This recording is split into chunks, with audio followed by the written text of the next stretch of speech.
começada também no OBS. Pronto, te desmutei, que eu às vezes esqueço que as pessoas começam mutadas. E aí, pessoal, aqui é Gai Gaia, com o Sirius, vamos da BRP Games, aqui no servidor Olá. do Brasil de Heróis. Vamos falar um pouco sobre GOT Milk. Sobre esse acontecimento dos últimos dias. Nós não assistimos, nós acontecemos o GOT.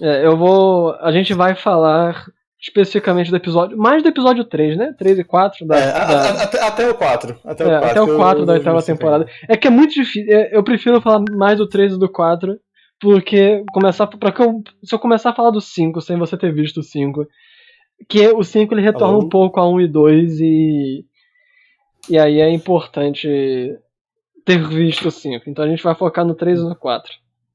Ok. E um pouco de forma geral. Começa aí como você quer. De Game of Thrones. De forma geral, Game of Thrones. O que está acontecendo nessa última temporada? Completamente diferente do que, em teoria, deve vir a acontecer nos livros. Mas o ponto em questão é um que, inclusive, quando eu estava hoje lá no mestrado, conversando com o pessoal que também assiste a Game of Thrones. Só fala isso só pra ver como é que tá o nível do seu som. Eu tô de boa aqui.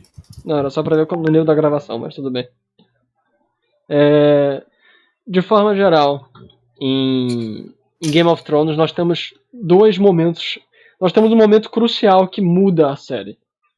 Porque teve uma leve discussão. Porque a minha tese é de que Game of Thrones era incrível, legal e maravilhoso até o segundo livro, até a segunda temporada, e a terceira é quando desemboca pra um monte de cocô. Nossa, tão antes assim você já tava enterrando Game of Thrones? Não, mas aí é porque... Não é nem enterrar, é porque eu tô revendo a série e é maravilhosa. Uma das melhores séries que eu já vi. É realmente muito bem feita, tudo é muito bem feito. Tô revendo a terceira temporada pra ir chegar até a oitava de novo. E é muito bom, é assustadoramente bom. Qual é a grande questão e meu grande problema com Game of Thrones? Que não vai ser o que a gente vai focar aqui, mas eu só quero fazer uma apanhada geral. É que antes o foco era o Jogo dos Tronos. Sim. Era o Jogo dos Tronos, era a disputa entre as casas aristocráticas. Esse era o foco de Game of Thrones. E a mudança principal ocorre, são em dois momentos. O primeiro momento da mudança, uma coisa é a magia existir em forma pequena. Como sempre existiu um mundo mágico, mas a magia era insignificante, pequena, secundária. A grande mudança acontece quando aparece Melisandre na série, tanto na série quanto nos livros. Ela aparece em um momento imediato em que nós podemos perceber a mudança drástica da série. É quando ela invoca lá o espectro, que ela para aquele espectro que mata os reis. Isso aí acaba... Porque basicamente nós temos todo um Jogo dos Tronos, toda uma disputa, toda uma questão que é secundarizada à magia. Há uma mudança paradigmática, uma mudança de todos os parâmetros normais de Game of Thrones, onde o foco era num mundo realista, numa disputa realista de personagens, e vira muito mais uma disputa místico-fantástica, que aí é uma teoria minha, não é nem uma teoria, é a minha análise mais contemporânea, onde o principal se torna mais as questões mitológicas, fantásticas e metafóricas. Tanto que essa última temporada de Game of Thrones, ela é muito ruim se você não enxergá-la mais como uma história trágica, uma tragédia. Porque se vocês quiserem enxergá-la como uma história realista, como se pregou as primeiras temporadas, você vai ter problemas, porque tem muito buraco. E o terceiro e quarto episódios mostram buracos assim grotescudos que a gente vai começar a falar. Mas de forma geral, esse é um grande parênteses que eu abro aqui para falar, onde Game of Thrones é uma das melhores séries, independente dessa mudança. É que pra mim eu acho que era muito melhor se fosse um Jogo dos Tronos. Que pra mim o melhor de Game of Thrones é na época em que essa disputa era o central. E pra mim morre isso, fica muito ruim quando aparece Melisandre e morre com a morte de Tywin. Quando Tywin morre, acaba de vez o Jogo dos Tronos e vira um Senhor dos Anéis estranhudo. Por quê? Isso nós vemos de maneira exemplar no terceiro e no quarto episódios. Não, no terceiro episódio nós vemos de maneira exemplar, onde não importa o número de soldados. Porque o que acontece? Quando a mudança central de Game of Thrones, de uma série focada no jogo político aristocrático, para uma história heróica, trágica, mas heróica, muda o enfoque. Numa história trágica ou heróica, o que importam são os heróis. As grandes decisões são feitas pelos heróis, pela magia, pela profecia, pelos deuses. E o que acontece? Nós temos... é importante lembrar, no começo da série, quando as batalhas entre exércitos valiam alguma coisa, quando o nível estratégico, tático de Tyrion a fazer aquela corrente na batalha da... Como é que se chama aquela batalha? Dos barcos? Porção de lama. É a batalha naval lá. Quando isso importava. Agora, literalmente, o que importa é dragão, a super ladina que mata o Rei da Noite. Não é nem uma crítica, tipo, ficou uma merda porque é assim. É uma história diferente. E não dá pra dizer que não é necessariamente ruim, é só uma história diferente. Eu preferia a outra. E também não dá pra dizer que isso aconteceu do nada. Isso vem acontecendo desde a terceira temporada, que vem ficando cada vez mais mágico e foco nos heróis. Os personagens, se vocês puderem ver, dá pra reparar que tiveram personagens que literalmente ganharam plot armor, ganharam armadura da trama. Tyrion é anão. Não querendo desmerecer isso, mas anões sofriam pra caralho. E pra quem viu Tyrion na batalha naval, Tyrion fez coisas que anões não conseguem fazer. Ele saltou e nadou e resistiu a coisas que pessoas não resistem normal. Imagina um cara que não tem a estatura pra conseguir resistir. Tyrion, ele não ter morrido até agora porque ele tem uma poderosíssima plot armor. Ele é literalmente um Iron Man, o Homem de Ferro da plot armor. Então, e novamente, isso não desmerece a série. Apenas para apontar que houve lentamente uma mudança do enfoque, onde o que importa são os heróis, o que importa mais são esses personagens heróicos, essa jornada do herói, menos do que uma tentativa de criar um cenário realístico, simulacionista realista, que permitisse isso, que permitisse que quase onde caiu o dado, o cara morre. Se caiu o dado pra ele morrer, ele vai morrer. Não. O pessoal tinha ali pontos de destino, tinha ultra esforço, tinha um monte de porra ali pra não morrer. É isso que aconteceu com essa galera. Pelo amor de Deus. A gente vai falar mais bastamente sobre a Batalha da Longa Noite. Mas Brienne não ter morrido, ela tinha uma plot armor gigante ali. Sim, tipo o Brienne e o Lannister, esqueci. O Jaime. O Jaime, porque, tipo, tava mortinho na morte em cima deles. Cara, o pessoal já morreu de gripe mais fácil, assim, no Walking Dead, do que eles ali em cima. Tinha 300 mil mortos-vivos em cima deles. Eles, não! Pare! Você está afogado no meu cangote! É literalmente isso que aconteceu. Então, de forma geral, a grande questão com Game of Thrones é importante perceber isso, senão não dá pra seguir, a crítica tem que mudar.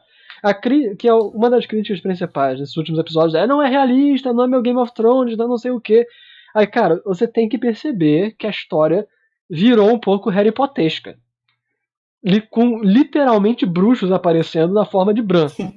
Você tem Bran, o famoso Harry Potter do mundo mágico de Game of Thrones, que é importante perceber isso. Então este é o preâmbulo inicial que eu quis fazer. Eu não vou fazer o preâmbulo de póstumo, porque é mais um tempão falando, porque é pra falar onde e como Game of Thrones se parece com uma tragédia, mas não dá pra falar isso sem falar do quinto episódio, a gente não vai falar do quinto episódio. Vamos falar do terceiro e do quarto. O que você tem? Você tem algum preâmbulo inicial? Cara, acho que você já fez uma boa abertura inicial, agora é realmente discutir os pontos de cada episódio. Vamos lá. Aliás, melhor, eu tenho uma coisa também pra comentar, que é o seguinte. Uhum. Você falou da Melisandre, você falou da magia do mundo. Uhum. Pra mim, não existia magia no mundo antes de Melisandre começar a aparecer. Existiam histórias. Mas magia mesmo, alguém dizer, olha, eu faço uma magia, não existia. Não tinha nada mágico. O máximo do máximo do máximo é o Aço Valeriano. Tem 3 coisas, cara. Nada. Tem 3 momentos de magia. Desde o primeiro episódio já tinha os mortos-vivos. Eles sempre existiram. Só que a grande questão é o que um dos colegas... Eu realmente nem lembrava desse primeiro episódio. Que até quando tava começando lá no mestrado, o pessoal falou, não, sempre existiram mortos-vivos. Só que aí é o que eu comentei. Existir os mortos-vivos não quer dizer muita coisa. Se só um cara surgir a cada 100 anos, é irrelevante. Porque a questão é, a magia existe no mundo dos tronos. O Viserys, caramba, o carinha dos sussurros. Ah, sim, eu tô ligado, esqueci o nome. O louco É, lá. esse maluco dos sussurros. Ele falou que quando ele foi castrado, ele viu as sombras de um fantasma muito louco e não sei o quê. Mas isso ele só cita bem na frente, Melisandre já tinha aparecido. Sim, mas isso aí era antes do Melisandre aparecer na série, foi meio que no passado. Sim, Então, mas até então ele ter acontecido no passado e ser representado são coisas diferentes. Mas ok. Show don't tell. Mas ok, tem os mortos-vivos, tem... Pô, já tinha os caras sem rosto, eles já existiam. Então, magia existe. O problema não é magia existir. Os caras só apareceram de Melisandre? É que você tá colocando o aparecimento de Melisandre cronológico quando a gente vê ela. Eu tô colocando que é porque existe uma narrativa da volta da magia no mundo em quase que foi Senhor dos Anéis. Em Game of Thrones. Existe a volta da magia, a magia ela vai ser ficando mais forte, inclusive. É por isso que o fogo dos alquimistas fica mais forte. A magia tá voltando pro mundo. Então existe esse diálogo. A magia sempre existiu, só que ela era pontual. A minha crítica maior é a magia nunca deveria ter se tornado um ponto central para poder manter o Jogo dos Tronos, mas isso aí é uma outra história, uma outra coisa. Temos que analisar o que existe, que é esse Game of Thrones, onde a magia se tornou central, e com a magia se tornando central, a história ela se tornou uma história de heróis, independente se são heróis bonzinhos ou heróis mauzinhos. É um herói no sentido grego clássico, que é as figuras exemplares, os famados humanos melhores do que nós. Essa é mais ou menos a definição clássica aristotélica do herói, e é mais ou menos isso. Em especial, Game of Thrones é uma história heróico-trágica, onde nós vemos pessoas melhores do que nós cometendo erros, não porque elas são ruins, mas porque elas acabam seguindo caminhos diferentes, elas cometem erros. Então, isso é muito importante. Porque inclusive, a gente só vai poder comentar melhor isso a partir do quinto, que inclusive é perfeitamente dentro dos moldes aristotélicos de uma tragédia. Game of Thrones. É impressionante. Como eu sei que. Uma defesa dessa galera. Tipo, a gente vai falar muito mal desses episódios, do 13 e do 4, a gente vai rir e vai cuspir neles, vai botar botas de pisar e pisar na cara deles. Mas é importante que a gente lembre. Tipo, a gente aqui no Brasil de Heróis, a gente tá fazendo jogos. E a gente não conseguiu fazer a demo completa como a gente queria. A gente já teve que cortar a história e mudar coisa. Imagina num trabalho com milhares de pessoas. É muito difícil. Qualquer uma pessoa que já trabalhou em teatro, ou roteiro, ou qualquer porra desse tipo, sabe que é muito difícil. Então, e nós sabemos que esses caras são bons. Os roteiros que eles escrevem são bons. Não só por causa do livro, mas também temos que dar mérito pro cara. Pro pessoal de direção, pro pessoal de cenografia. Então é muito difícil. Então é bem provável que o que dá pra sentir é que eles tiveram que correr muita coisa. E não deu. Deve ter dado atraso na hora de filmar uma cena e não sei o que. Vai falar, mas eles tinham que ter se preparado mais. Acontece. Merdas acontecem. Então é muito importante lembrar que possivelmente se eles estivessem no vácuo do roteiro deles, o roteiro deve estar perfeito, ou muito bom. Esses buracos que a gente vê é porque não dá. As coisas falham. A gente, infelizmente, estamos lidando com um contingente grotesco, gigantesco de pessoas. Mas então, só redarguindo a questão da magia, sempre existiu, só que a magia era o ponto é que a magia era secundária, era pequena. A magia se tornou o foco de ganhar o trono. A partir do momento em que a magia se tornou o foco de ganhar o trono, o jogo dos tronos se torna secundário. A partir do momento em que você tem uma mulher que invoca um espectro que mata 2 reis, se matasse, tipo, 2 maluquinhos inúteis, ok, nós temos... Aí é que tá... Esse é um elemento interessante. Se fosse, vamos supor, você adiciona um elemento que, com magia, eu posso começar a matar vassalos. Ok, você vai matar logo 2 reis, você mostrou que toda a intriga de Tywin, toda a intriga do Jogo dos Tronos é irrelevante. Não importa. Não importa nada disso. O que importa é quem tem mais magia enfiada dentro dele. Quem é o Ichigo que vai superar todos os Ichigos de Bleach. É basicamente isso. Porque é isso que a gente vê no terceiro episódio. Em resumo, um resumão do terceiro episódio, tá lá a longa noite, pessoas morrendo aos borbotões. Aí a gente descobre que todas as pessoas que morreram foram irrelevantes porque elas voltaram contra vocês mesmos. A gente vai chegar nesse ponto, mas literalmente, ter mais gente é igual a ser mais fraco contra eles. Então, literalmente, toda a parte dos reinos, de conseguir recursos, ligações políticas, etc., é irrelevante. Zero, não vale nada. O Jogo dos Tronos vale porra nenhuma. E aí, você acaba o negócio porque um dos magos, só que um mago físico, conseguiu derrotar o Lich do exército inimigo. É isso que aconteceu. Novamente, não é ruim. Não é uma coisa ruim. Pra mim, que eu esperava outras coisas, tipo, no primeiro e na segunda temporada eu esperava um jogo de intrigas, está muito afastado. Porém, isso é importante. Nesse terceiro episódio nós podemos ver com maior clareza o que eles estão querendo com Game of Thrones. Pelo menos para como eles querem finalizar. E é muito evidente, pelo menos para mim, ficou muito evidente que o que eles estavam querendo, o que se está procurando com a maneira como Game of Thrones está caminhando agora é um término metafórico, um término mais poético do que necessariamente narrativo, lógico, etc. E aí, vamos começar então. Porque isso aí eu vou elaborar ao longo de bastante coisa que eu vou falar aqui, mas essa é a minha premissa geral.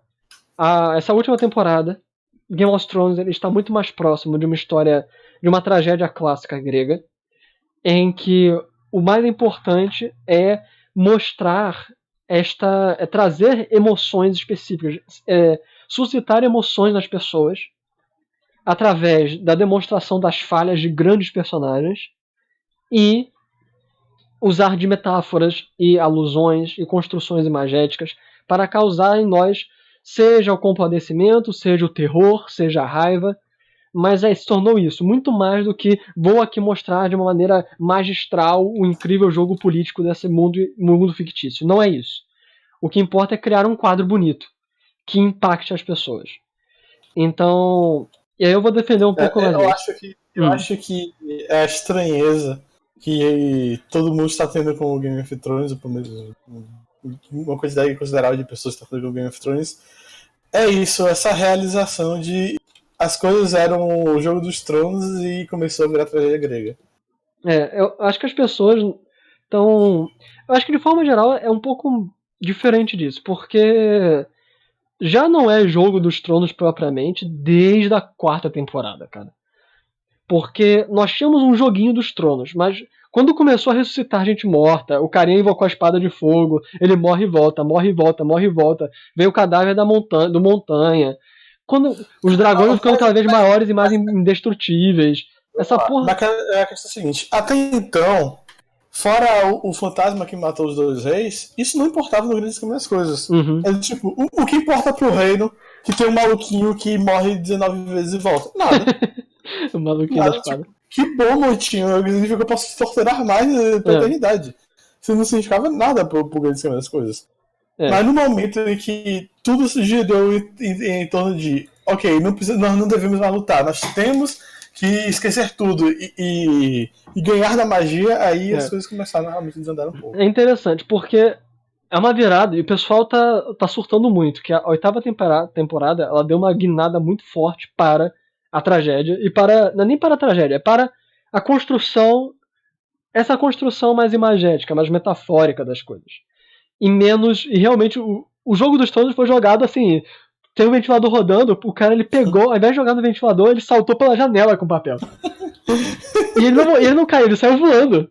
É isso que aconteceu com o Jogo dos Tronos. E tipo, é que eu tô achando muito boa essa última temporada, mas eu consigo ver que se eu minimamente pegar a minha válvula e virar um pouquinho pro lado do realismo, eu já vou surtar e ficar olhando, essa é uma das piores coisas que eu já vi na minha vida.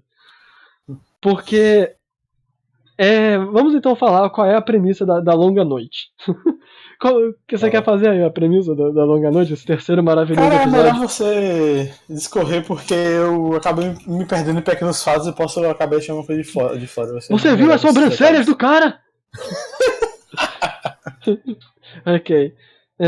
De forma geral, a Longa Noite é a culminância do que deveria ser o arco central de Jogo dos Tronos, em teoria. Porque isso é uma coisa que os colegas, até quando estavam lá conversando na faculdade, falaram, que o foco, o enfoque, o objetivo, a coisa é que existe o inverno está chegando. O inverno está chegando e o objetivo, pelo menos o que eles teorizam, é mostrar que toda a disputa do Jogo dos Tronos, ela na verdade é um jogo de vaidades. Porque o grande problema, a grande coisa, são os caminhantes brancos.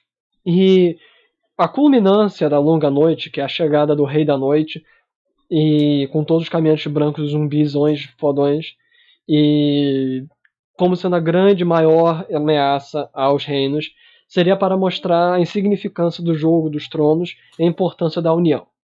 Isto era uma das teorias. Uma das teorias mais fortes, que foi rapidamente destruída quando tudo acabou na terceira. Sim, que era para mostrar. Porque a maior ameaça era essa porra. Ah, sim.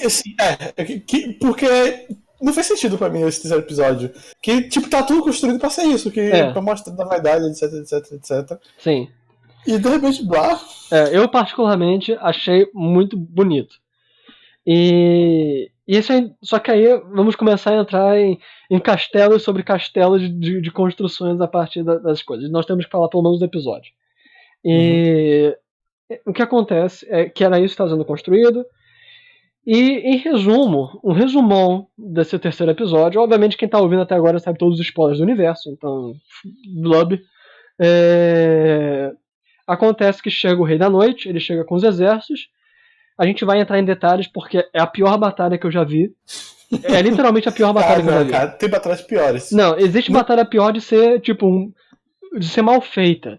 Sim. Mas eu nunca vi uma batalha... Tão mal pensada. Não, uma batalha que, literalmente, a estratégia é zero. É menos do que zero. Eu acho que crianças conseguiriam fazer uma estratégia melhor do que essa porra. O cara... Houve um esforço lógico, mental, do cara chegar e falar: vamos fazer a pior estratégia que nós podemos fazer. Porque até crianças entendem a utilidade de você atacar alguém à distância atrás de uma almofada. Até uma criança sabe disso. Então, o cara se esforçou para fazer a pior estruturação de uma batalha que eu já vi na minha vida. Nunca, em nenhuma obra de ficção, nenhuma, eu vi uma estratégia pior do que essa. Exceto em comédias, quando o pessoal fala: vamos ganhar nos matando! O pessoal, todo mundo se matava. Tirando isso, eu nunca vi uma estratégia pior do que essa. É literalmente a pior estratégia que eu já vi. A gente vai entrar em detalhes nisso porque é a pior parte e é tão ruim que quase estraga o resto do episódio, que o resto do episódio é lindíssimo. Mas, em resumo, chega o Rei da Noite com os mortos-vivos, eles confrontam os exércitos mortais. Nesse confronto morre a grande parte do exército de Daenerys. A batalha vai acontecendo. Eles vão todos morrer. O Rei da Noite ele acaba ressuscitando todos os mortos que caíram em batalha. Vira uma situação absolutamente impossível de ser vencida. Desespero generalizado. Até que Arya aparece do nada e mete a facada no cara e ganha. Porque assim que ele morre, o Rei da Noite morre. Todos os outros mortos-vivos morrem em Arya. Então, em resumo, é esse. A Longa Noite. Vamos agora detalhar isso que eu falo, você não quer criticar o que você achou de tão bizarra a batalha assim? De tão bizarro? Não, a gente vai começar a falar de quão intragável, é literalmente intragável. Eu tava vendo essa merda, eu tava vendo essa merda, e porque o grande problema é que é visível que os caras eles estão... Eu me pergunto se eles são realmente, os roteiristas são a encarnação da incompetência estratégico-militar. Porque... eu acho que são. É porque dá pra ver duas coisas conflitando nessa merda.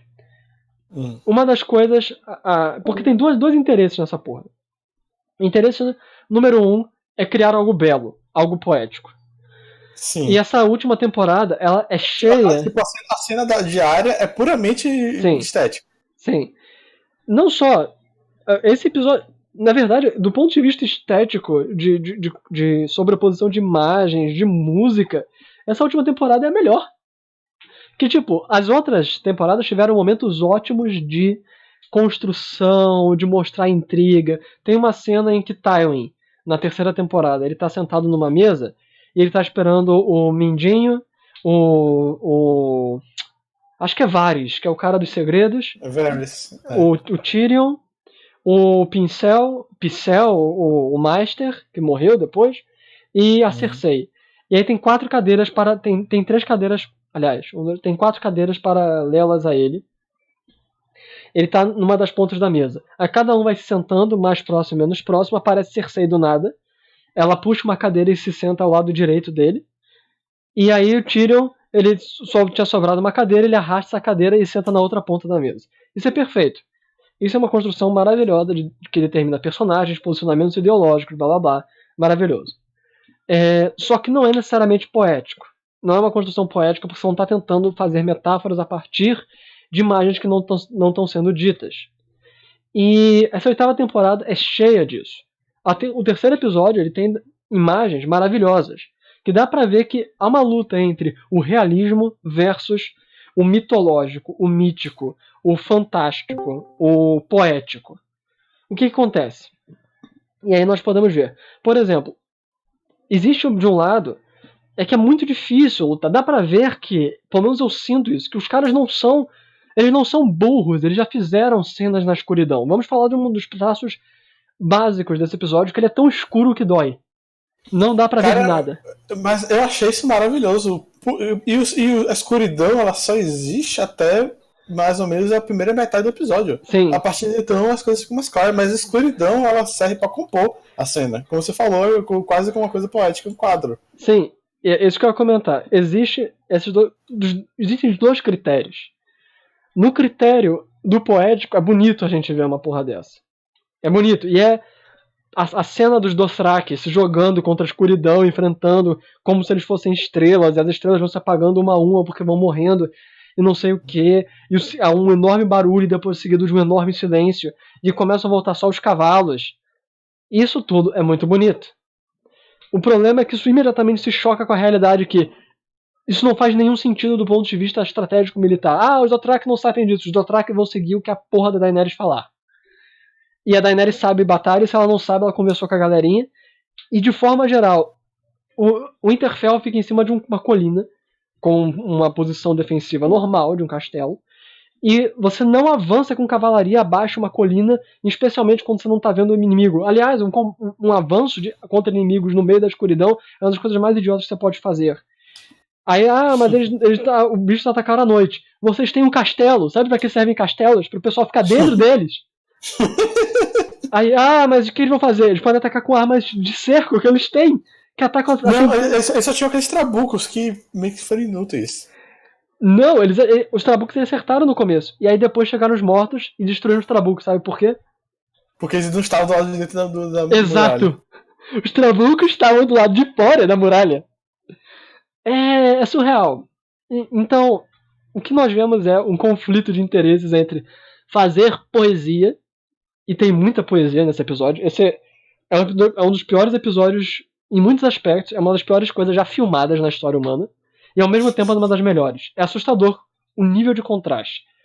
Eu consigo ao mesmo tempo amar profundamente o avanço do Dothraki e ter ficado emocionado com isso, e falar, essa é uma das coisas mais idiotas que eu já vi na minha vida.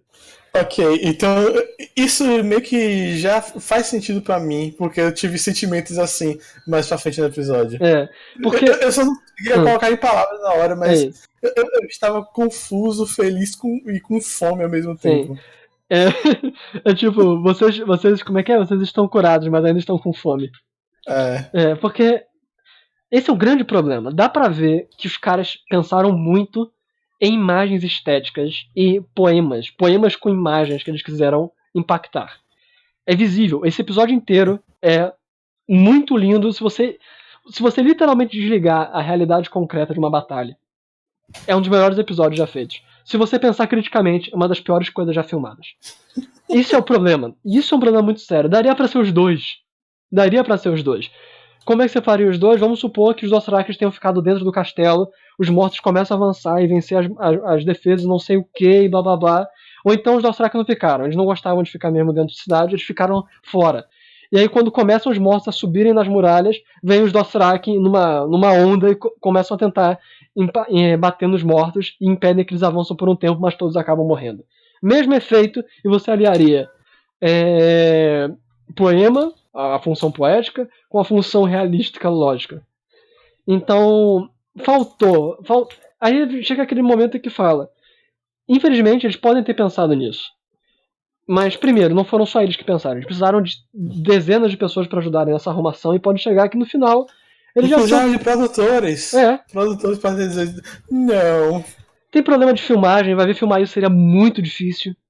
Tem problema de, ok, nós já pagamos os caras, eles estão aqui hoje. E aí? Ou a gente vai ou a gente perde dinheiro. Então tem coisa assim que eu acredito que se eles tivessem, se dinheiro fosse infinito e tempo fosse infinito, eles teriam feito muito diferente. Então, é isso. Infelizmente, é o tipo de coisa que é aterradoramente horrível. E os Dothraki é só apenas o pequeno detalhe. Pra começar, chega a Melisandre. Aliás, todo esse episódio é maravilhoso. Melisandre, ela vem das trevas. Uhum. Ela vem das trevas e chega aos Dothraki. E chega com a luz. Ela incendeia as armas dos Dothraki. Então, toda a imagem... Tipo, cara, uma coisa que eu não entendi era, ok, eles só morrem com fogo ou com obsidiana. E eles iam mandar os Dothraki sem nenhum dos dois, por quê? Tipo, se Melisandre não chega ali, e eu torço pra morte, tipo, e não podia sem chance de fazer nada. As armas deles não eram de obsidiana? Eu acho que não, cara. Eu acho que todo mundo ali tinha arma de obsidiana. Mas tipo, as armas de obsidiana, quando meio que colocava obsidiana na arma, ficava meio que uns catombos na arma, as armas estavam lisas. Aí vamos ter que disputar sobre a questão de produção. Aí eu não sei, cara. Eu tô partindo do pressuposto que literalmente todo mundo tinha obsidiana. Mas tipo, ok, pra aqueles dois. Quê? Seria só pra iluminar o fogo? Você fala como se não pensasse em RPG ganhar um bônusinho de dano. Pelo amor de Deus, cara. É um buff, cara. Aumentou em um DC de dano de fogo, aquela porra. Ok, aceitável.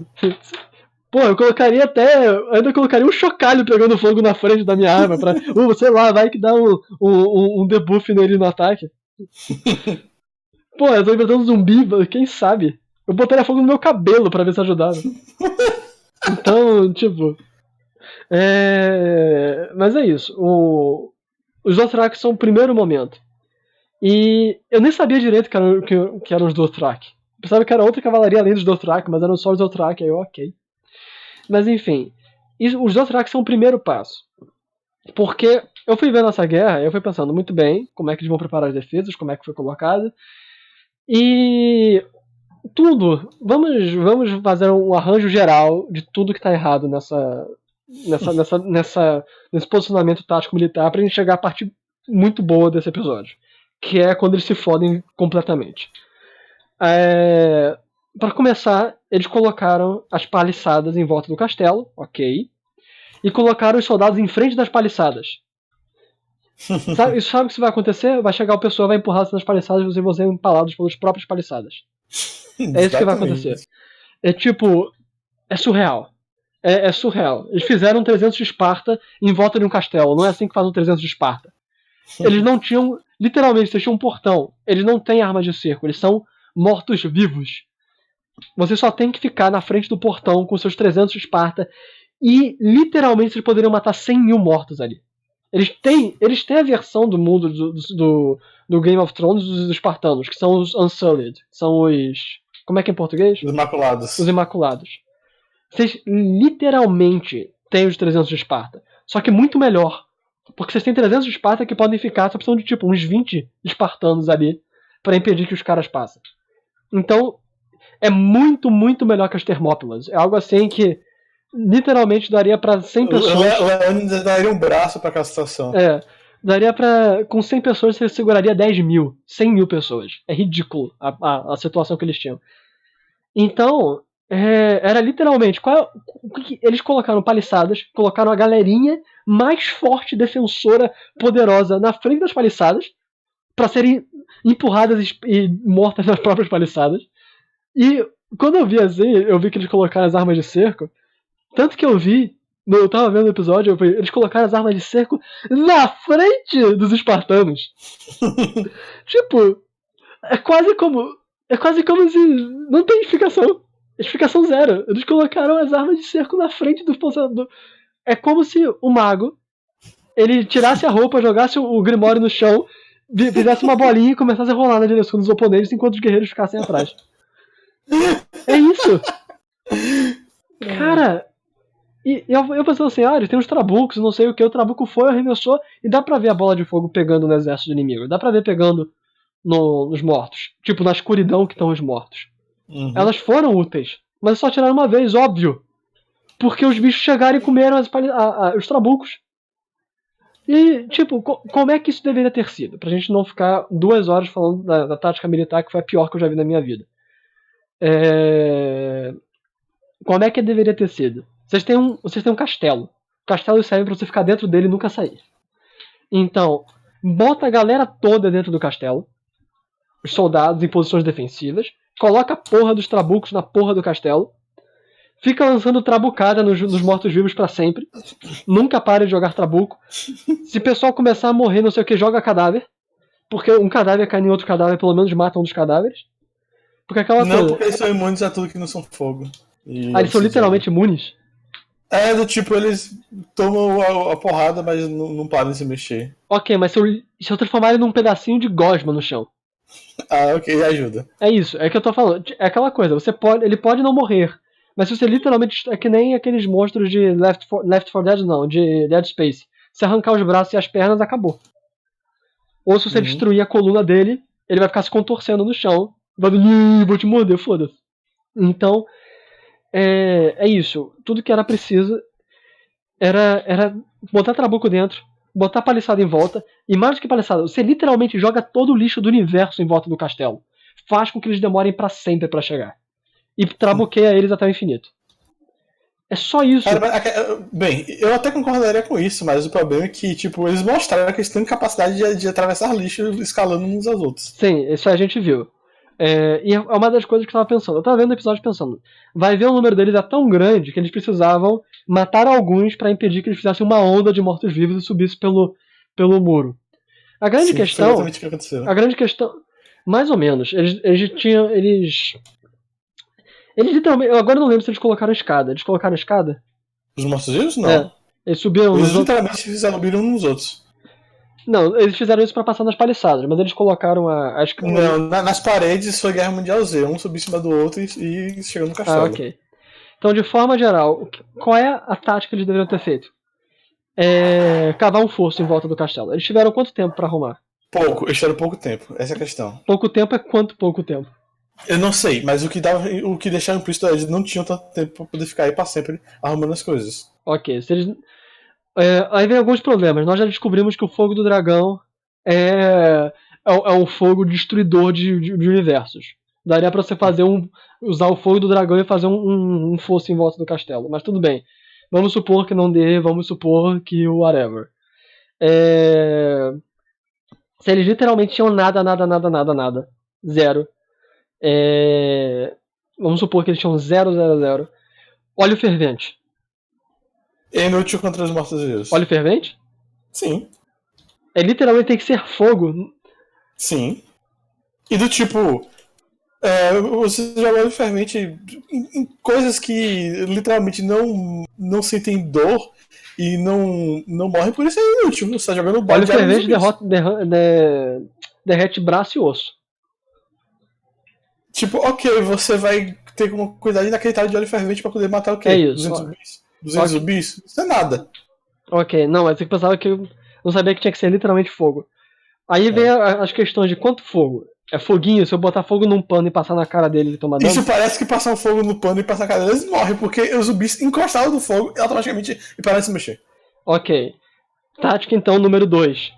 Pega um pano gigante, como basicamente os que tem em volta que usam como brasão e todo o resto. Bota fogo no pano. Joga. Morreu caralhada de zumbis. Literalmente, pega um cavaleiro de um lado, um cavaleiro do outro, pega um panão. E vai varrendo os mortos-vivos. O problema é que pano queima rápido. Tipo, ia chegar os cavaleiros lá, ok, matamos 50 mortos e morremos. Não adiantou. Será que valeu a pena? Ok, pano queima rápido. Tocha, demora muito pra queimar. Sim, mas o problema é que Tocha, tipo, se nós mandamos a cavalaria de ataques com espadas sombrejantes e eles morreram. Eles morreram porque eles foram muito burros. Eles foram muito burros.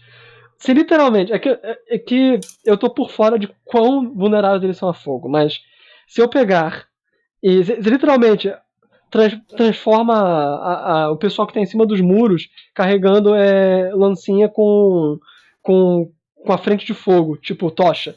Não, a galera que tava com as lanças já estavam com obsidiana, então não fazia tanta diferença. Mas a obsidiana tem que perfurar ou é só tocou, matou? Pelo que aquele gigante morreu, ela tocou matou. Porque a garotinha, tipo, ela enfiou a faquinha e o gigante morreu na hora. Ok, tem que fazer corte com aquela porra. Ok, então chega um ponto em que. Tipo, velho, o Rei da Noite ele morreu como se fosse manteiga. A faca entrou como se fosse manteiga nele. Sim. Lembrando que Daenerys tinha toneladas e mais toneladas de obsidiana, não era? E eles tinham gastado quase tudo. Eles tinham gastado quase tudo. Ao invés de fazer armas, você não faz literalmente um bloco de tipo, você faz tocos de obsidiana e rola nos bichos. Ok, aí você rolou o soco de obsidiana, matou 500 zumbis e agora tá sem arma agora. Cara, dá pra. É que a gente não sabe como. Você literalmente tem que arranhar o bicho. Dá pra você pegar e fazer tipo um mangual dessa porra e ficar balançando na frente dos muros. Vai. Faz um pêndulo dessa porra. Fica tic-tac.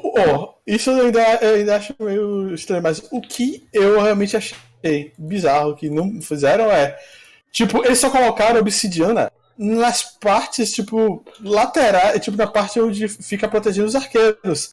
E se eles fizessem uma fileirinha de obsidiana sobre o muro todo, meio que os mortos não tinham como escalar ali. Ah, eles não podem tocar obsidiana? Meio que se eles perfurar, eles morrem. E se eles fizessem spikes de obsidiana? Eles fizeram spikes de obsidiana, eles simplesmente os mortos foram se jogando um em cima do outro e cobriram os spikes. O plano deles era nós vamos morrer, nós vamos morrer tanto sobre suas armadilhas, mas nos cobri-las. Aí vem outras questões. Por que tinha que ser o Interfell? Eles têm mais mobilidade, eles têm. Os mongóis já mostraram, você pode ter um número pequeno. Se você for mais rápido e tiver uma coisa muito chata que incomoda os caras até a morte, por que não fazer isso? Quem fazer? Os vivos ou os mortos-vivos? Os vivos. Bem, porque aquela coisa, eles queriam lutar em algum lugar. Porque eventualmente o inverno ia cobrir todo o reino e isso aí ia continuar crescendo. Não ia adiantar eles correrem. Sim. Eles pensaram, bom, o Winterfell é o lugar que nós estamos mais próximo aqui. Se a gente deixar eles passarem, cada vez que eles vão andando, eles vão aumentando cada vez mais. Então, tem que ser aqui. Muito bem, de forma geral, em resumo, a gente tá tentando fazer estratégias que iriam ganhar. As estratégias deles não podiam ganhar. As estratégias que foram aplicadas na luta foi uma das piores já feitas. Tudo que eles fizeram estava errado. Fora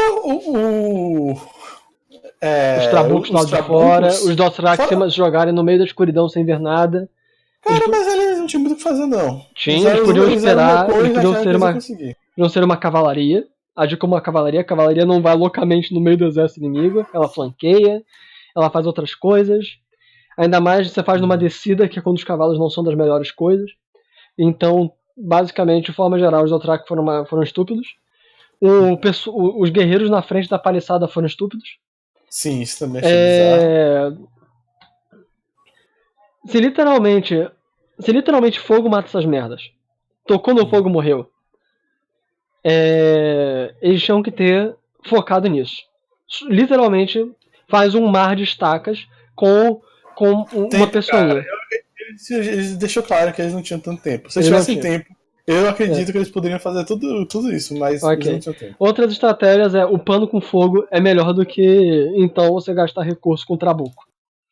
Se o fogo literalmente tocou, morreu, pano de fogo é a arma suprema aí. Fazer um paninho de fogo ou faz uma tocha. É que eu não sei como é que as tochas queimam tanto. E não sei se isso dá pra transformar um fogo em queimar tanto quanto uma tocha. Um pano queimar tanto quanto uma tocha. Com certeza também. Então, de forma geral, tudo que eles aplicaram foi idiota. Todas as estratégias foram idiotas. Foi uma das piores estratégias que eu já vi. E por que, então, Vamos agora para o golpe de misericórdia. Os dragões eles existiam para matar o dragão do Rei da Noite. Sim. Esse era o plano. Sim. O que acabou sendo, o que impedia, qual era o que impedia deles ficarem, os dois dragões na porra de Interfell, queimando o morto-vivo, aí quando aparece o Rei da Noite, os dois combam nele. Bem, ao invés de irem loucamente no meio do inferno. Porque existem todos os outros White Walkers. Tinha lá os tenentes mortos-vivos que eles podiam aparecer gankando com as lanças e aí? O que eles faziam? Aquela lança do... Cada um dos tenentes dando uma lançada matava um dragão? É isso mesmo? Podia acontecer, eles não sabiam, ninguém tinha certeza. Mas o que tinha certeza é que era um exército de mortos-vivos. Sim. Então, a maior fonte de fogo era o dragão. Sim, mas da última vez eles foram com 3 dragões contra o exército de mortos-vivos e um morreu. Isso também é uma certeza. Então, eles tinham que realmente lutar dessa forma. Eles não podiam arriscar sair perdendo o dragão. E depois da Daenerys, o Jon vão lá queimar morto-vivo. Depois da Daenerys e o Jon o quê? Vão queimar morto-vivo. Ela vai lá, os outros estão morrendo, bum, foguinho. É porque ela viu ali, olha, se não for aqui, não vai mais. Tipo, não adianta eles ficar se resguardando pro Rei da Noite e todo mundo morrer. Então, vamos arriscar. Se eles tivessem feito isso desde o começo, era desintegrar o exército morto-vivo. Sim, se eles tivessem feito desde o começo, também podia aparecer uma lancinha marota e falar dragão. Quão fortes são os tenentes? Fortes, não se sabe quanto, porque. Pô, cada tenente é um escorpião ambulante? Aparentemente. Porra. Tipo, o que. Então é o contrário, é o Rei da Noite que foi a coisa mais burra do mundo. Eles eram sobre-humanos. Completamente sobre-humanos. Porque os tenentes lá, então, é o contrário, o Rei da Noite que foi a encarnação da estupidez. Porque se ele tem tenentes que são escorpiões, ele só precisava fazer: olá, eu estou oculto aqui no meio de 5 bilhões de mortos-vivos, dragão! Porque é o tenente que é ao mesmo tempo escorpião ministrado pelo Hawkeye. Porque, porra. Mas enfim, resumindo, a estratégia foi uma merda. Aí teremos que pensar muito prolificamente acerca de quais as melhores formas de ganhar aquela guerra. Mas isso não importa. Literalmente não é esse o ponto. Literalmente, o ponto que inclusive é caminhado nessa última temporada de Game of Thrones é o de... O que importa mais é a beleza, a poética, a estética sendo construída do que necessariamente a lógica das questões. E agora vamos para a parte boa desse episódio, que é quando os mortos-vivos eles se avolumam e começam a subir nas muralhas. Que aí começa a ficar bom. Porque começa a ficar bom, vírgula. Tipo, tem as cenas lá bonitas, tem lá as construções bonitas, mas é aí que cara, não... Aquilo ali realmente foi poesia. Tipo, ver o horror que é enfrentar criaturas que não ligam para a própria sobrevivência. Sim, isso aí é basicamente nesse momento que ele para de ser algo que ao mesmo tempo uma das piores coisas já feitas e uma das melhores, para ser só uma das melhores coisas já feitas. Porque para começar tudo muda, deixa de ser uma história de guerra para virar uma história de massacre e mais ainda uma história de terror e horror. Porque inclusive a filmagem ela se assemelha muito a histórias de apocalipse zumbi. Inclusive que nós temos primeiro o avanço dos mortos-vivos, eles vão matando todo mundo, eles começam e não há nada que você possa fazer. Eles estão em número muito maior, eles são em número infinitos, basicamente. Naquela hora eu só lembrei do They Are Billions. É isso que eu tava pensando também, They Are Billions. Então... deve ter já um mod dessa porra do They Are Billions. Na longa noite do They Are Billions. E... basicamente o pessoal vai avançando, vai entrando, vai destruindo tudo. E... nós vemos, como você falou, a realidade de enfrentar um exército que não se importa com sua própria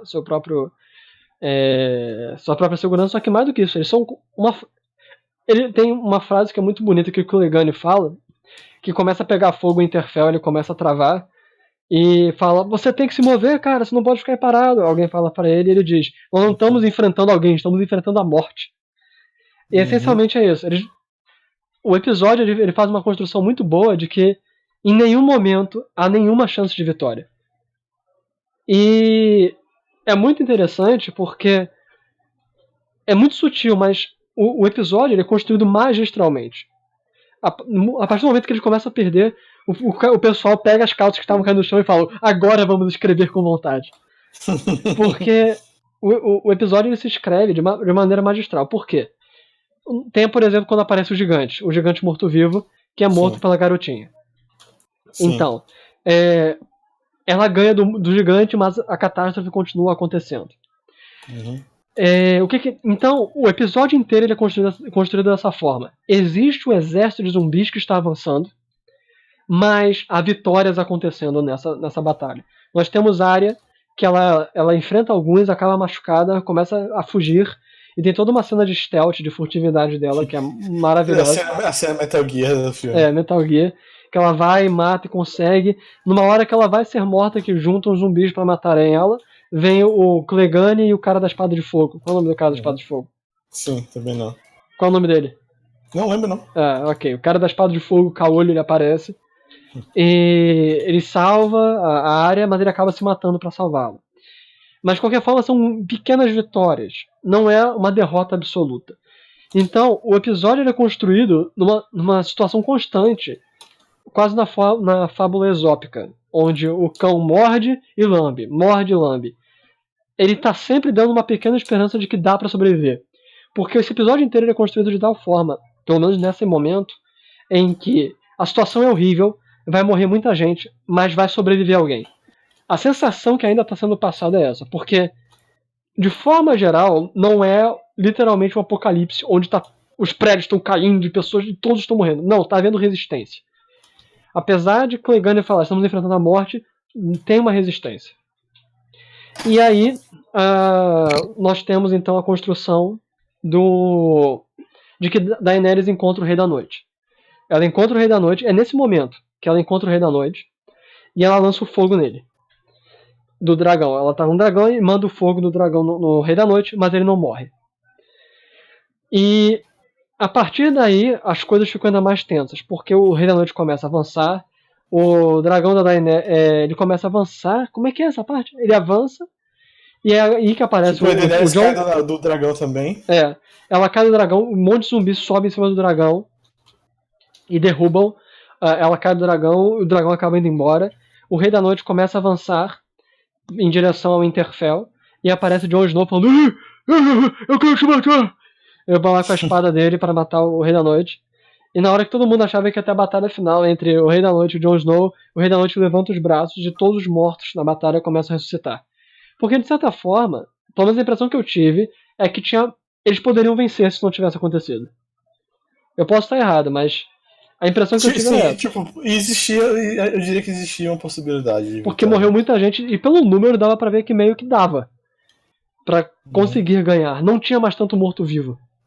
E ainda mais que os mortos-vivos, surgiram do lado deles. Então ele levanta os braços e começa a ressuscitar todo mundo que morreu na batalha. E é muito interessante. Quem viu esse episódio, se puder, reveja, porque é muito perceptível isso. Que até então havia uma sensação de estamos muito condenados, mas há uma salvação. E nós vamos ganhar, mas com grandes baixas. Porque eles ganhavam. As batalhas estavam sendo ganhas. Muita gente morria, mas batalhas eram ganhas. Era tipo a cena da criança se matando para matar o gigante. Havia sacrifício, mas eles estavam ganhando. Os números dos mortos-vivos era grande, mas não era infinito. Quando ele levanta o braço e começa a surgir morto-vivo, todo mundo que morreu começa a levantar. Inclusive a música muda, tudo muda. A maneira como o episódio é constituído cinematograficamente falando, muda.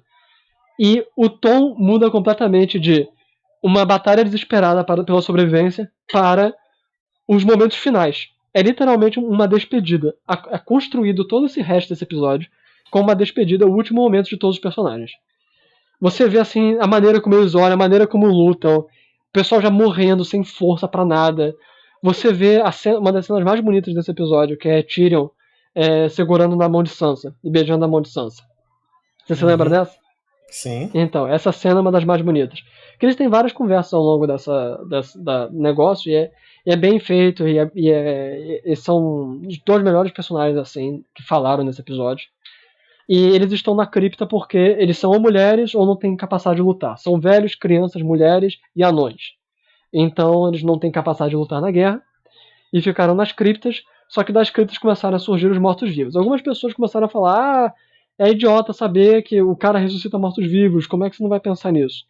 É que, tipo, eu acho que nem eles imaginavam que os mortos-vivos de tanto tempo iam levantar. E, tipo, o pessoal que ressuscitou era bem fudidinho. É que literalmente só tinha gente muito burra, porque eu acho que o pessoal com espada segurava aqueles mortos caquéticos. Sim. Tipo, a Sansa com aquela faquinha que era. Eu imaginei que a Sansa ia fazer alguma coisa. Não. Parece que teve, só que foi cortado. Teve cenas cortadas, mas basicamente eu só fiquei muito mais. Foi muito mais pelo choque do que pelo. Ganhamos a guerra, vamos matar todo mundo que tá aqui dentro. Porque é um pessoal assim, caquetico. É incrível, é que nem quando a gente se pergunta como é que o Chuck mata as pessoas nos filmes. O boneco assassino. Que é um boneco, cara. Tipo, a menos quando ele faz armadilhas e mata as pessoas, quando é um boneco que vai atrás com uma faca, fala, porra, cara, é um boneco. É assustador e tal, mas caramba, cara, pega uma vassoura e dá uma vassourada nele. O que ele vai fazer? Ele não vai fazer nada, é um boneco.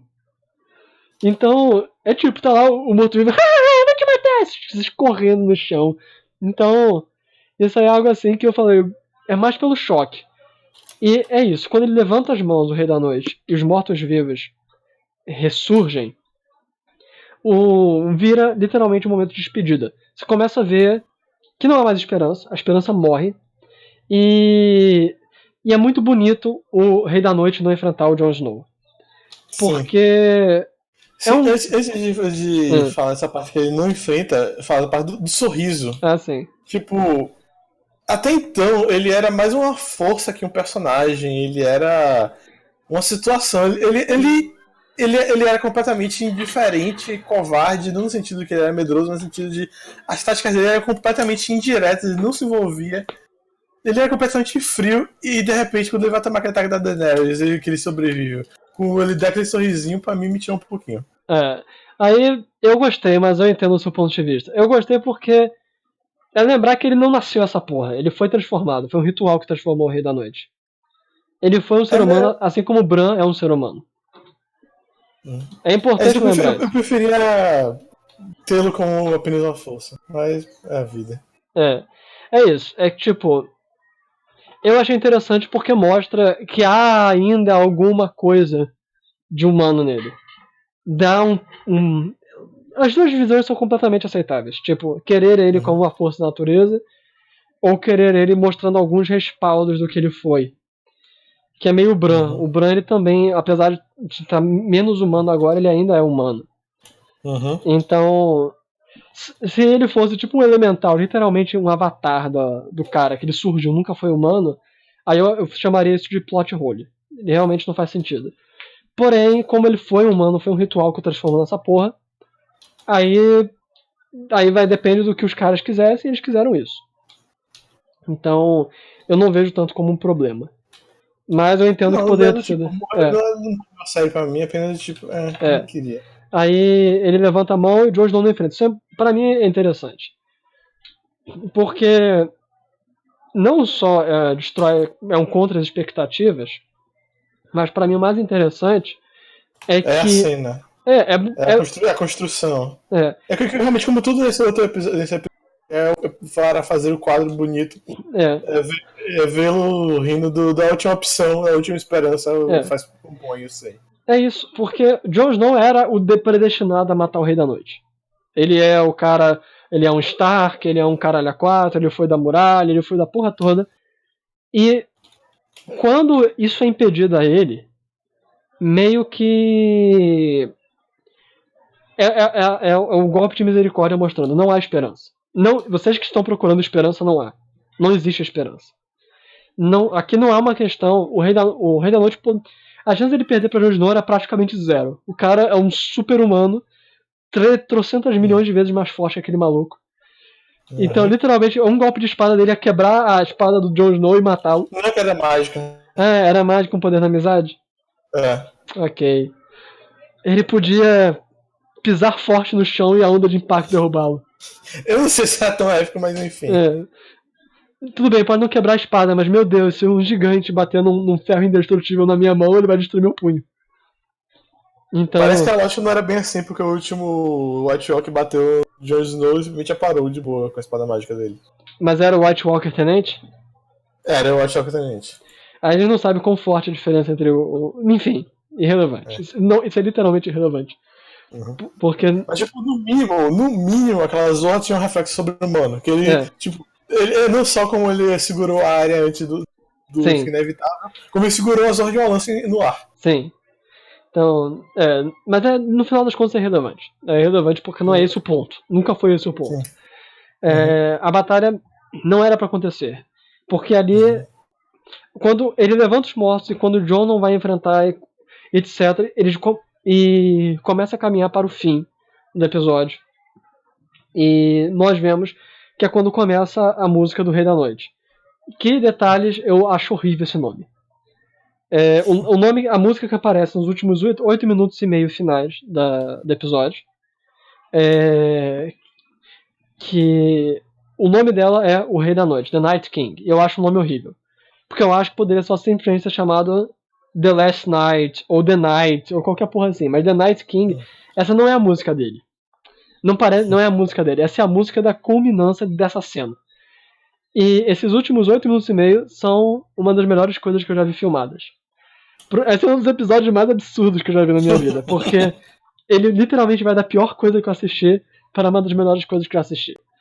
E não há nada que possa ser mudado pra mim nesses últimos 8 minutos e meio.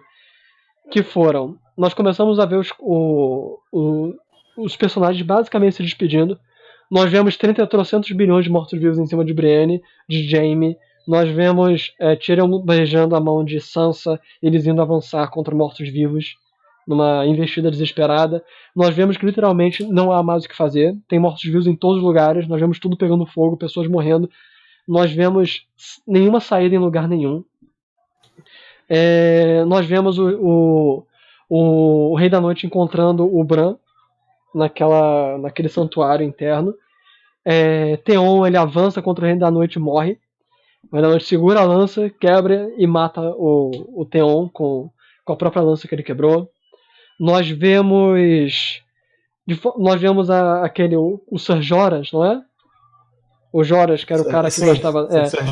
Ele morre defendendo a Daenerys. E a Daenerys agora está cercada de mortos-vivos, então ela também vai morrer. Nós vemos o Jon Snow, nesse momento tinha chegado já o dragão, que é nesse momento que chega o dragão no... É o dragão morto-vivo. Ele chega em Winterfell, começa a lançar fogo e fuder, acabar com todo mundo. E Jon Snow está sobrevivendo pelo poder da cagada. Então ele tá rolando no chão e cai num pouquinho de lixo, o lixo protege ele do fogo. E aí no final nós temos um momento que é literalmente um momento de desespero. Que eu vi gente zoando, que o Jon Snow ele aparece contra o dragão, carregando a espada e começa a gritar e o dragão vai matá-lo. Tipo, você vai fazer o que na situação, hein, o pessoal que tá xingando o Jon Snow? Sinceramente. O que você vai fazer? Atrás de você tem 33 milhões de mortos-vivos. Todo mundo que você conhece morreu ou vai morrer. Você não tem mais o que fazer, você falhou no seu destino. Você falhou em tudo. O que você vai fazer, cara? Você não vai fazer nada, você vai gritar pra frente do dragão e falar é isso que você vai fazer, cara. As pessoas, às vezes, tentam assim pensar e tipo... ele poderia ter feito... Ele não podia fazer nada. Não tinha nada que podia ser feito ali. Ele podia perder agora ou 3 minutos depois. Quem sabe, se pelo menos ele matasse o dragão, ele ia se sentir bem nos últimos segundos que ele estava ainda vivo. Mas enfim. A grande questão é que naquele momento era o fim. A construção toda é de uma despedida. E eu vendo esse episódio falando, caralho, quando eu vi que os mortos-vivos levantaram, eu levantei da cadeira e falei, acabou. Acabou, não tem o que fazer. Não tem o que fazer. E a música vai tocando e crescendo, os pontos... Porque esses últimos 8 minutos e meio são literalmente poesia em movimento. A música fica perfeitamente... Cai perfeitamente com as imagens. O avançar do Rei da Noite no lugar. Ele chega com um secto de caralhada de mortos-vivos, fora os tenentes dele. Onde tá Bran, mata Theon. E ele vai caminhando lentamente na direção do Corvo de 3 Olhos. Aí fala, por que ele não chegou e saiu matando o Corvo de 3 Olhos? Porque ele não precisa. Tipo, eu tenho todo o tempo do mundo. Ele é um morto-vivo que ganhou. Ele literalmente ganhou. Então, não tem por que correr. Ele olha pro Corvo, ele olha pra Bran olha pra ele. Aí ele vai lentamente pegar a espada. Essa cena vai sendo entrecortada com as cenas de Tyrion e Sansa, com o Jon Snow indo pra frente da porra do dragão e gritando. Aaah! E essencialmente é isso. O fim está pra acontecer pra todo mundo. E então aparece Arya, que já tá tipo 20, 30 minutos desaparecida no episódio. Que ela encontra a Melisandre, que fala: você vai matar vários olhos, inclusive olhos azuis. Ela começa a correr. Arya. Ela desaparece.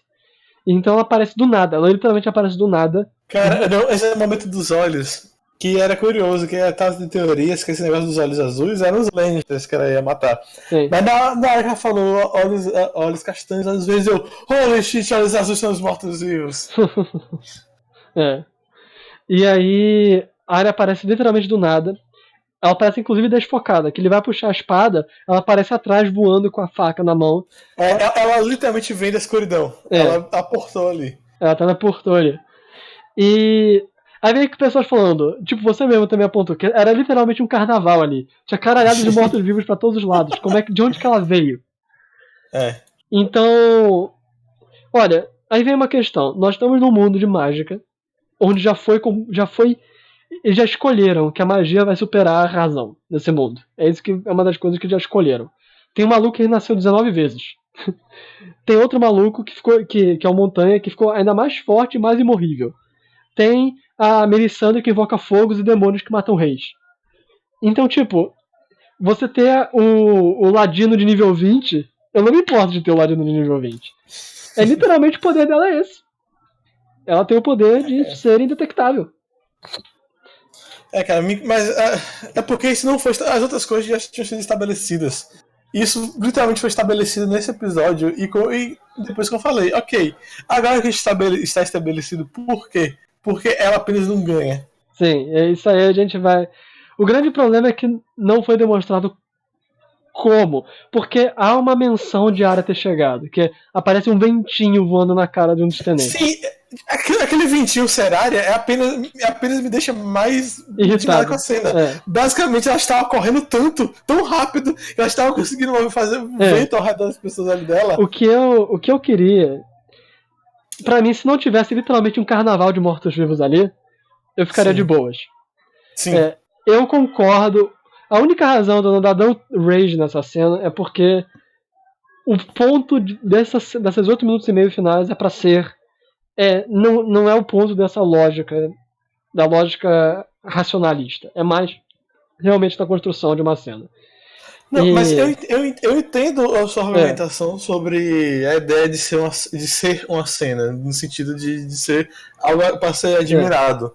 Mas o problema é que isso me foi dado agora. Sim, Isso não é de vez em quando que isso parava pra acontecer e, ok, Game of Thrones tem momentos de admiração. Tipo, nos 45 do segundo tempo me jogaram isso. Me jogaram poesia, eu não queria, não tinha pedido poesia.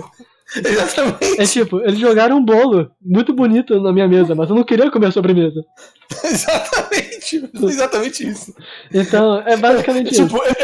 Eu pedi meu arroz e feijão e me deram um bolo. É muito estranho, porque eu acho que ninguém meio que tava esperando isso. Eu não tava esperando isso. Eu tava vendo o episódio e tava falando, pô, é um episódio bonito, e do nada... Aí eu, uau, isso foi muito lindo. Eu estou literalmente emocionado. Mas eu queria estar emocionado? Me devolva minhas lágrimas. Você roubou-me lágrimas. Então... Foi exatamente isso. Foi um mix de sentimentos, tipo, nossa, foi tão legal, mas peraí, cara, de lá veio. Isso tá muito bom, cara, nossa, uma torre da noite, mas caralho, tinha um carnaval, como que ela veio? É isso. Eu também concordo que... eu até fui revendo a cena, mas eu não encontrei como. A única forma que eu vi é, tipo, ela subiu nas árvores. A segunda vez que eu revi isso, foi ainda mais absurdo pra mim. Porque a galera estava esperando, estava prestando atenção na cena. Sim. E não tinha de onde ela vir. Esse é o tipo de coisa, tem até um termo, só que eu já esqueci, mas é um termo de que quanto mais você tá prestando atenção numa cena, pior ela vai ficando. Que normalmente uma obra, ela te recompensa por você... Quanto mais você observa, mais você se identifica com ela. Nessa cena, o maior impacto dela é a primeira vez que você vê. Depois disso, é tipo, você começa a pensar demais, aí cabeça vazia oficial do diabo. Não dá não, cara. Mas é isso. Aí ela aparece no meio do nada, ele se vira e agarra ela. E ela solta a faquinha, pega com a mão livre e enfia na barriga dele. Do ponto de vista de eles fizeram quase todo o trabalho. Quase todo o dever de casa. Porque nos episódios anteriores aparece o Jon Snow no lugar, e aí a Arya ela aparece e ele fala, você chegou pra mim, eu nem te vi chegando. Então, sim, tem isso. Eu percebi que eles estavam querendo construir pra assassinar, pelo amor de Deus, cara. Tem a parte da faquinha, ela usa o mesmo truque pra derrotar a Brienne. Então eles construíram essa coisa. Só faltou o detalhe principal, que era explicar que ela pode ficar invisível. Não era nem ficar invisível. Eu aceito que ela fique invisível. Eu não aceito que ela fique etérea. Não tinha espaço pra uma pessoa passar ali.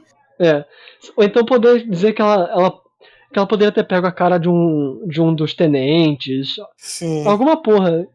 Tipo, se ela fosse aquele tenente, seria muito melhor. Sim. Imagina, se passa o ventinho e ele começa, ou tipo, ele muda um pouco, a gente vê. Os monstros não vêm, mas a gente vê que é a área.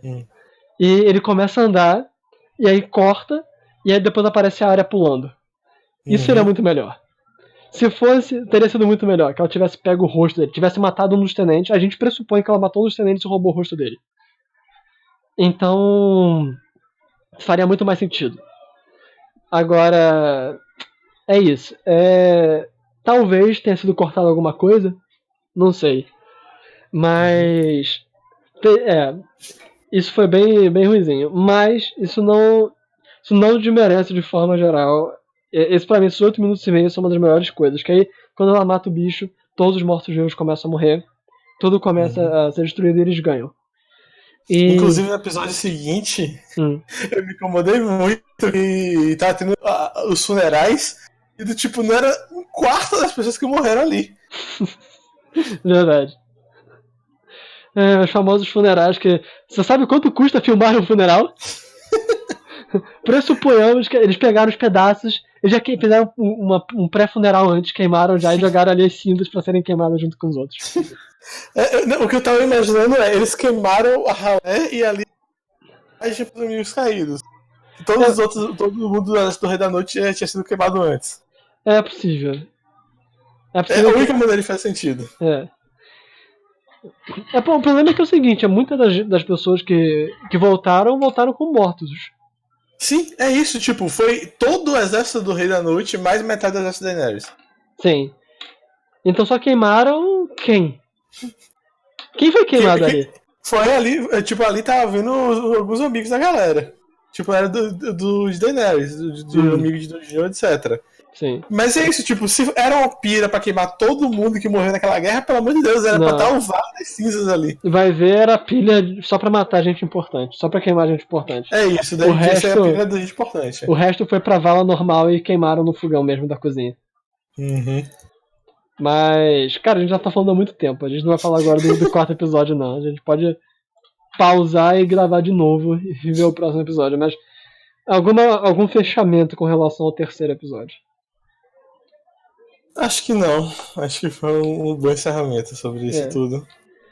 Mas de forma geral... Eu tô com as considerações no futuro, mas eu vou esperar o último episódio antes de confabular, porque é literalmente especulação de especulação. Jon Snow, na verdade, é a Arya. E ela ganhou o poder de roubar rostos. Ela roubou o rosto de um guaxinim, porque só uma pessoa pode ser tão burra, e colocou no Jon Snow. Perfeito. Mas enfim. Então, eu gostei muito desse episódio. No geral, eu gostei muito desse episódio. Tem seus erros, tem suas merdas, mas a grande questão... É uma mistura de sentimentos, como eu disse. O grande truque pra mim, pra essa última temporada de Game of Thrones, é você olhar não com os olhos da cabeça, mas com o do coração. Mas é meio que isso. Se você tentar olhar friamente em Game of Thrones, vai ser uma experiência horrível, esse final. Vai ser doloroso, porque não foi pensado com a cabeça essa porra. Inclusive o quinto episódio que você tem que ver. Sim.